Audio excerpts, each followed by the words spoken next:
Hi guys, I'm Nick Gray, and today I'm comparing the cameras on the MOTO Z Force and the HTC U11.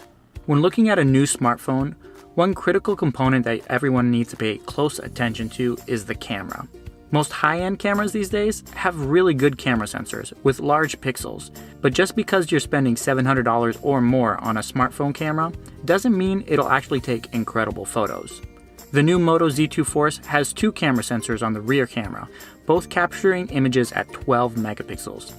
The main sensor captures color information while the secondary one captures monochrome light information.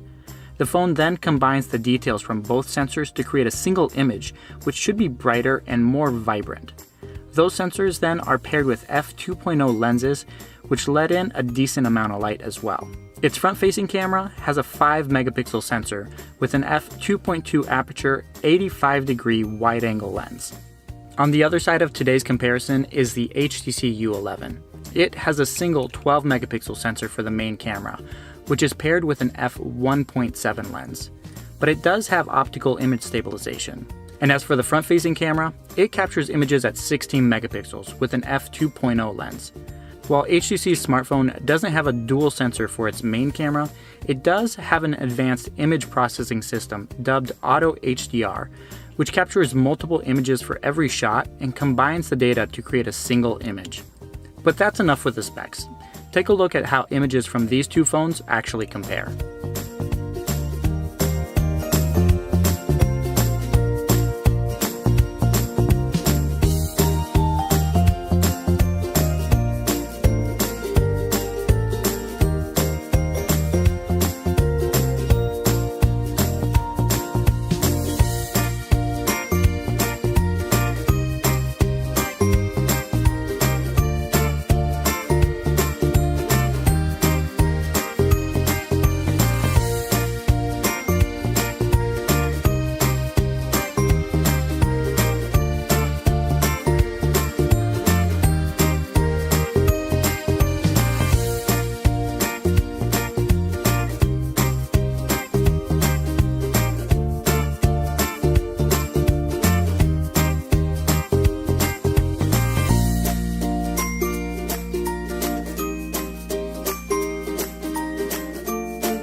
If you're taking pictures during the day, the U11 and the Z Force are pretty comparable.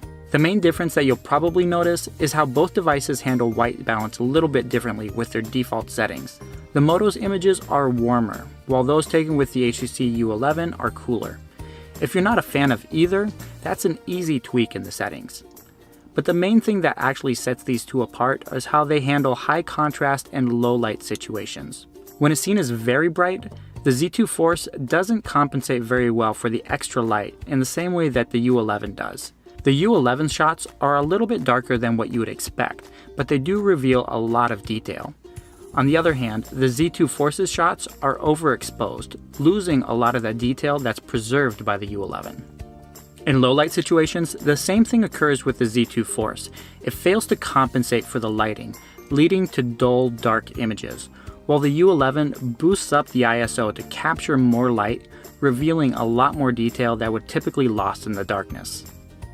Personally, I'm a bit of a fan of the Z Force, but if you're looking for a smartphone with a good camera, I recommend looking elsewhere. That's not to say that the camera quality is bad, it's just not up to par when you compare it to the HTC U11. I'll be comparing the Z2 Force with the Galaxy S8 and a few other devices as well, so make sure you subscribe to the channel if you want to see those videos as soon as they're up. Also, let me know what your thoughts are in the comments below.